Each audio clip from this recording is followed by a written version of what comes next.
Oof. Okay, so we did yesterday. We read the first halacha, but got caught up in the supplementary sources in a good way, I think. But we did it out of order. So let's just start from right. We didn't start the supplementary sources until part two pratzos. So we skipped one or two. Yeah. So B'baysheni Kishmachu Yavan Gazru Gezeros Al Yisrael Bitlu Datam V'Yinichu Osam Lasak B'Torah V'Mitzvos. Okay, so that we said that they made decrees against like Mila and Shab, made them be Mechal Shabbos and all that stuff. But then we didn't read this Pashtu Yadim B'Mamonim B'Vinosehem, right? So they took their Mammon and their Banos. So in Megillah's Tainus, it says Mipnei Shehim it's Perak Vav Mipnei Shahayu Mitzirim Libnei Yerushalayim Lo Hayu Cholim Latzeis V'Lavod Mipneim B'Yom Ela B'Layla. So I don't know what that means, but it sounds like it's saying they didn't allow them to leave their homes except by night. Well, they weren't like able to do. Yeah, Mipnei Shahayu Mitzirim Libnei Yerushalayim. They would afflict the Mitzirim, cause tsar. Restrict maybe would be a better translation. Was at night, yeah, right. Like almost like a house arrest. No, meaning that like they were always on house arrest, but at night they could sneak out. Yeah, right, correct. Yeah. So how did the Malchei Yavan restrict them? Moshivin Tiraos, which is a machna sha'anshe milchama. Basically, they would put encampments of soldiers, ba'yaros, in the cities, lios ma'anim es hakalos, to, I think here it means to rape the brides. Ve'achar kach hayun nesuos l'baleim, and then let them be married to their husbands. Umanu es Yisrael shalu l'smoch im neshosem, and they prevented the Jews from rejoicing with their wives. So I had heard about this before, but I never know what the source was.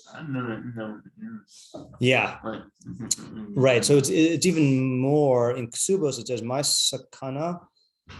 I gotta see what the context is here. Ksubos Gimel Beis. Ksubos Gimel Beis. Let's see. Ksubos. Yeah, thank you. Gimel Beis. Let's look at Rashi. Sakana.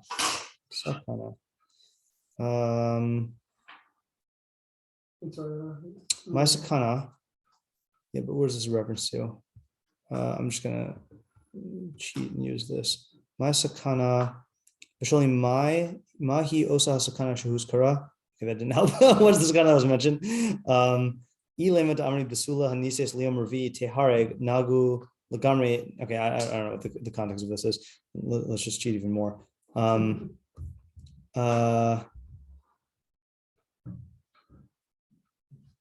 No, all right, fine. yeah. I don't want to get half facts. I'd rather get no facts than half facts. But it's, the only part he quotes here is Masakana Amar Rabba da Amri Basula Anisis Liam Rufi Tiba Lehegamon Tefilah. And that's what I also heard, right? That the a Basula that was married on Wednesday, I don't know why Wednesday, would be, she would have to have bia with the hegemon, right? The leader first, the ruler. Okay, and this I saw. Have you ever heard of Midrash Maaseh Hanukkah? No. Never heard of it. Yeah, I don't know what this is. I don't know how sketchy or reliable this is. Maybe. I mean, I just don't know what the thing is. So it seems like it was in Tufshin. Well, that's when it was published. Oh, published. Right. Not. I don't think when it was written. Who's that? Probably the guy who published it. Right. Who published it? Yeah. I don't think a guy in like 50 years ago like wrote Midrash Maaseh Hanukkah. I assume he published it. I figured it was a compilation.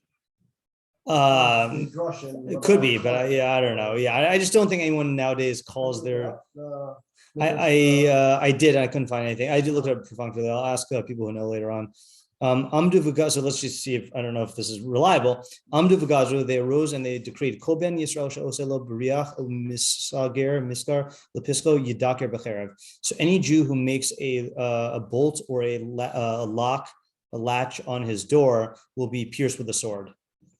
Kivan Shirau Yisrael Kach, once the Jews saw this, Amdu Batlu Kola Dlasos Batem.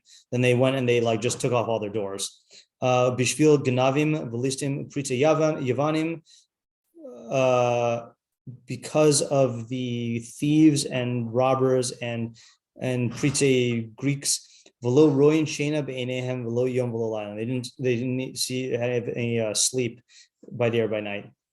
Okay. Amdu v'gazru aleim gezerah marav achura shlo tikanas kala b'layla harishon mechupasa ala etel hegamon shabachim. So he's just bringing other like instances of this thing about that they would rape the women. Okay, fine. So I assume that that's what it meant, but it looks like it was specific here. Okay, fine. Then we read Nichnas lahechal pratos bo pratos, which is that they literally broke down barriers, and then Timu hataharos. So Yad Peshutah quotes Gemara Shabbos Chaf Aleph Amud Beis. Okay, fine. Good. That's the source. So they afflicted the Jews exceedingly. Okay. And this part we don't need to read. I looked through that already. Until the God of our fathers had mercy on us and saved us from their hand. So this is a question I've always had about the about Hanukkah. Is the normal paradigm is when we have an ace tzara, then we go to our tinios and all this stuff, and then we do tshuva, and then God saves us. I have never heard of any like tshuva movement in the Hanukkah story. Now it's possible I just don't know all the sources, but I always wonder what is it that made God have mercy on us? Yeah. I know one thing that comes to me. I'm not sure this is exactly what you're talking about. But I guess that before, I think multiple points before battle, the Maccabees would fast. Oh, interesting. I'll say also, not even sure there's even a time where not even sure from reading through this, at least from what I read, there was a time Jews were seeing that much so much as the Greeks started pressing and started building pretty quickly. It was more like the Greeks were ruling for a while, but it was only a more recent thing due to new Greek powers conquering and some other chaos where they started. So I possibly will have more data on that. On my reading agenda for tomorrow morning is this article, which I'll just reference here in case anyone else wants to read it. By Mitchell First. I don't know if you've heard of Mitchell First. He is a scholar. What? Yeah. So he wrote this article called "What Motivated the Jews to issue?" What motivated Antiochus to issue his decrees against the Jews. So I'm hoping that this provides us with more stuff. His son went to yeshiva here towards the end of my time in yeshiva, but I never met his dad. But his dad has all this academic stuff. This guy has all this academic stuff. So I'm hoping to get more stuff on that. And that would probably also give the timeline. So stay tuned for that. Okay, fine. So then, yeah.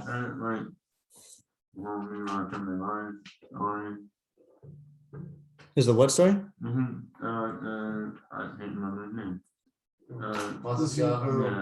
Or even when they moved the idol into Bodine.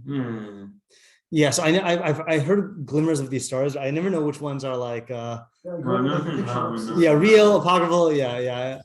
I don't know. And I do get the impression that it was not a mass tshuva on the part of the but that there were tzaddikim who led stuff, and maybe that could be the basis of it. But I do think it's a legitimate question that what is it that the Rambam just says ad shericham aleim elokei avosenu v'hoshiam yadam, doesn't give it any impetus for that, as opposed to let's say with Purim, I know we've read this before, but time to read it again. In the Hakdama post mitzvos, where he says by the Elkachai Omrim Shanavim im Beistin Tiknu v'Tiva Likros Megillah v'Onasak Kadesh L'Hasker Shvachos HaKadosh Baruch Hu T'shuas She'asalanu v'Karv L'Shavenu. God is close to when we cry out to Him. Kadei L'Varchu L'Hallo Ukdei L'Hodil L'Dors Habayim She'emes Mashiv Tichanu B'Torah Ki Migo Ygodol Asher Lo Elokim Krovim Elav K'Hashem L'Cheinu B'Chol Kareinu Elav. So that was by Purim, right? That God was responding to our outcry, which is the tinios and stuff like that. So I'm just wondering anything over here by Hanukkah? No, that's the thing. Yeah. Okay. And he doesn't mention it at all in the mitzvah. Well, he gives it as an example of what a d'Rabbanan is, but he doesn't give a reason for why they instituted it. Hanukkah is the only one he singles out. Okay, so then he says, Sorry, Purim. I mean, sorry. Yeah. V'gavru b'nei Chashmonai ha-kohanim agdolim v'haragum. So the b'nei Chashmonai great kohanim got up and killed them, killed the oppressors. Hoshiu Yisrael miyadam, and saved the Jews from their hand. V'hamidu melech min ha-kohanim, and they set up a king from the kohanim. V'chazra malchus l'Yisrael yesar masayim shanim ad hachuban hasheni. And the malchus Yisrael returned for over 200 years until the Churban Hasheni. And I just saw in the Yad Peshutah that he says it was based on Gil's Antiochus says the Kablu Hamalchus based Hashmonai Ubnei Bnei Mehaes Hazos Ad Churban Bais Elokim Masaim V'Sheshanim 206 years. So if in case you need an exact number, yeah, okay, okay. The Gil's Antiochus, is that a same guy? It's the same guy. Who published it? Yeah. So I was looking at Megillah's Antiochus, and all I had time to look for is Wikipedia. So I'll just show you what Wikipedia says. What was that? I think I looked it up also. Yeah, Megillah's Antiochus. So I don't know what the scholarly consensus is, but it says in Wikipedia that it is. It recounts the story of Hanoukah and the history of the victory of the Maccabees over the Seleucid Empire. It is distinct from the Book of Maccabees, which describes some of the same events. But then it says. Early text of the work exists in both Aramaic and Hebrew, but the Hebrew version is a literal translation from the Aramaic original. It was written somewhere between the 2nd and 5th centuries, with greater likelihood of it having been composed in the 2nd century. The Hebrew version dates to the 7th century. So it's pretty early, if that's the case. I mean, 2nd century is like, pre-Mishnah. Yeah. The work is first mentioned by Simeon Kayara. I think that's who they say might have written the Bahag. Oh, there you go. Yeah. Okay. When he claims that the scroll was completed by the elders of the school of Shammai and the elders of the school of Hillel. Sadigon argued that it was composed in Aramaic language by the Hasmoneans themselves and entitled Megilat Beit Hashmonai. He translated to Arabic in the 9th century. The original Aramaic text can be found in an old Yemenite Baladi Rite prayer book from the 17th century. The Hebrew text was published in 1557 in Mantua, northern Italy. The Hebrew text together with English translation can be found in the Siddur of Philip Birnbaum, and then Louis Ginsburg declared it a spurious work based on unhistorical sources, with the exception of its citations taken from certain passages from the first book of Maccabees. So take of that what you may. Yeah. And also to point out that goes with Chashmonai and Las until Chon definitely does not quote Josephus. Oh, okay.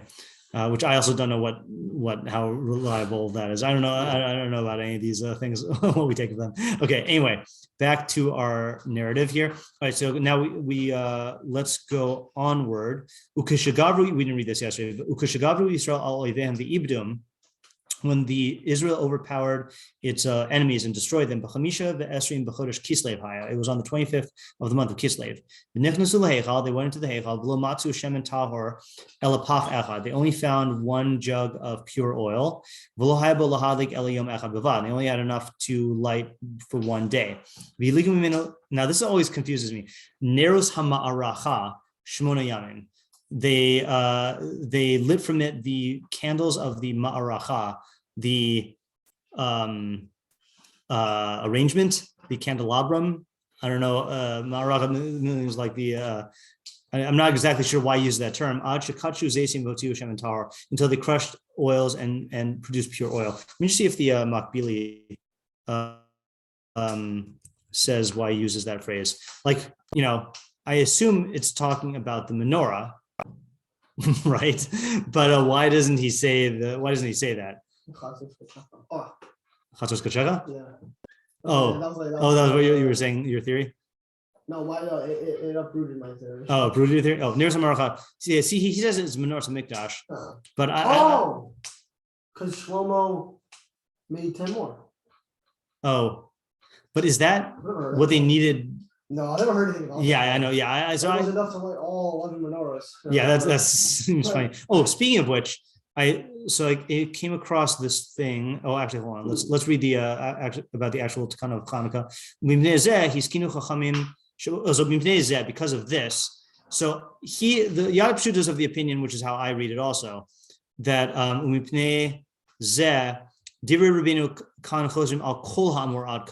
that the Rambam was going on everything that was said until now, not just because of the Shemin thing, okay, which stands to reason because fits well with Mononism.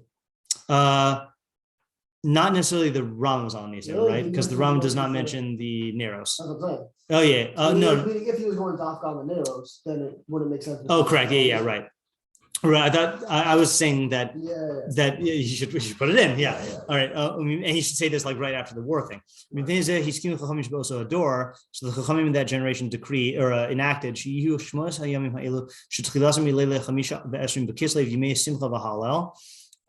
that these 8 days that begin from the night of the 25th of Kislev, that there should be Yemei Simcha v'Halal, right? So this is where my pet sugya is coming in, that there should be days of Simcha and Halal, umadlikin behen haneros be'erev al pischei habatim, and that we should light candles in the evening on the entrances of the houses, b'chol laila v'laila mishmonos halelos, on each and every night of the 8 nights.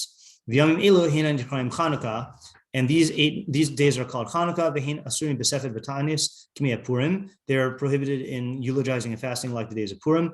V'hadlakas haneros behen mitzvah midivrei sofrim k'kriyas Megillah. And the lighting of the candles on them is a d'Rabbanan mitzvah like reading the Megillah. Yeah. So I know you said this is your pet. What do you say? Pet again? Yeah. But Yemei Simcha, does that entail like Basari? That's what we're going to try to figure out. Yeah. So we're gonna look into it and then report back our findings. What? Right. So that's another question about why there was no Isser Malacha. But they tried to make it Isser Malacha. Right. That's because the darshan it by saying that it says the first time it says V'yom Simcha Mishteh V'yom Tov. And then the second time it talks about the days of Purim, it doesn't say Yom Tov. So the Gemara Megillah says that Mordechai and Esther tried to push for Isser Malacha and it didn't. And Sanhedrin said no, it seems. Yeah. Actually, I don't remember. Yeah. Well, it could just be like once you failed once, it's like, no, it's not going to work. Yeah. I mean, if Rova Sibor is not going to stand on. This also, I think, this is my current answer for the question that we raised yesterday of why it is Megillah וחנוכה. Because the way he expresses the takanah is hiskinu chacham shvoso ador sheyihu shmonos hayam ha'il shetichlasam milei lechamisha azav etc. Yemei simcha v'halal. That the form of the takanah, I don't know what this means halachically, but the form of the takanah was they were masaking days of simcha and halal. That the ikar takanah is the days of simcha and halal, and then there's a mitzvah on those days to light the candles. Whereas with Megillah, the ikar thing was the kriyas of Megillah, and then you see the way the Rambam treats the mitzvah there, that all of the Yemei Purim like spring up around the Megillah. You know, again that needs to be fleshed out a little bit. And then just one more thing for today, which is the quite classic question people ask about why 8 days. You know, like why was the miracle not? You know, and people have like tons of answers. So I didn't know that there's a gaonic answer to it. So he quotes from the Otzar Gaonim. Says, Lama osim shmonas yemei Chanukah. Why do we make 8 days? Okay, fine. Uma tam yish shmona lelos v'lo hispiku mimenu pachos uyoser. It's funny. It says, why don't we make less or fewer or more days? Or we could just make a Chanukah more than once. That's true. Right. Okay. Right. That's definitely true. I was even just thinking about it. Yeah. Like I know there's like the thing about not making them like killing of the business, but it's only like size and all that. Right. But like, why not like make a menorah? Right. And then light it fully. Right, because that's really what we're commemorating. That to me, I just thought of that now. That's a good question. I've never heard of that question either. Yeah, that is interesting. So here's what it says. So the oils for the mikdash came from the portion of Asher, as it says, he will dip his feet in oil in the brachos at the end of Dvarim. Umakom hayalo shenikra takoa kidamrina takoa alpha l'shemen. So there's a place called takoa. That's like a proper noun. I would imagine. I don't know. I don't really know my Israeli geography. Shemimenu hashmanim yotzim, and that's where the oil will come from. Umisham ad Yerushalayim haya mahalach shmona yamim bein halicha v'chazara. It would take 8 days round trip to get to Tekoa. Yeah, I think apparently it is. V'hachi amrin b'menachos l'fikach himtin lahem ad shiyaviu misham shemen tahor v'zeu shenasa lahem nes lishmonas yamim. Yeah.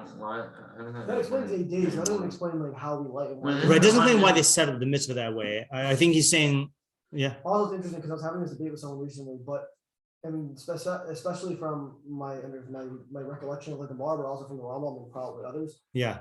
There's no like the Chanukah is a new thing. Right. Yeah, that's the thing. This is just narrows, right? Yeah. But like, so that could maybe answer my question before, like why not? Oh, right, that's true, right? To have a menorah. Yeah, right. I mean, also, if you think about how how, I mean, I assume this is a factor. Think about the way they actually set up the mitzvah is light one candle. To institute for them to make a Hanukkah, like, and to have all this, that's like. Well, I mean, that's the idea. Like they instituted. Yeah, that's true. Right. But even the physical like candelabrum, I don't even know how like. Yeah. You know. I don't know where to start. Yeah. Right. Yeah. One more question, which I feel like I've looked into the sugya before, but yeah. I'll save my thing for tomorrow. Go ahead. No.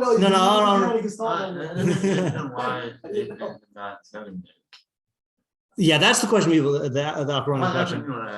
Yeah. That's why I thought I was asking too. But yeah. I mean, because only 7 was miracle. Yeah, right. Yeah. So maybe we'll go work into an answer for that. I mean, going out there. I remember hearing a guy that didn't have enough whole set. Right. So it is interesting. The Rambam does say lo matu shemen tahor elapach echad. Doesn't really say how much was in the pot. Oh, lo hayagu bo lahadik eliyom echad b'vad. So it does say they had enough to like for one day. Yeah. So I think I've heard similar, but that it was a miracle that there was even one little jug that wasn't smashed by the Romans. Right. Yeah. People love to answer this question. I haven't really found a good answer. Yeah. Well, I mean, it is kind of. Yeah. It's a nice answer. The question I was gonna, the question I was gonna ask is, and I have to go back and look at the facts. I thought that if let's say for Korban Pesach, if the Rov HaTzibur is Tameh, right, then Tuma is Nidche. Right. Yeah. So I thought that's for anything that is an avoda that's Tamidis.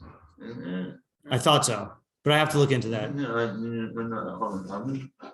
I think so. So what's the question? So the question is that why did they need to wait for Shem and Tahor? No.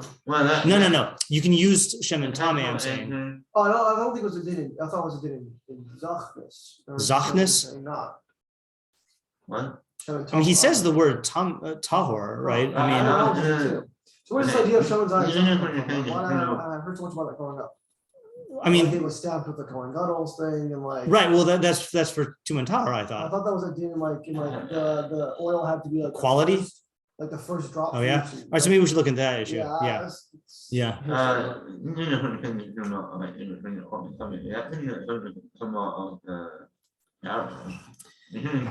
So I'm not sure. I have to look back at that. I feel like I did the sugya once, but I have to look back at it and see. So I'll just throw that question out there. It might be that we found out that the facts of the questions based on are wrong, but that happens. Okay, all right, let's stop for today. Yeah, because growing up, like it was always like this Shemon's eye.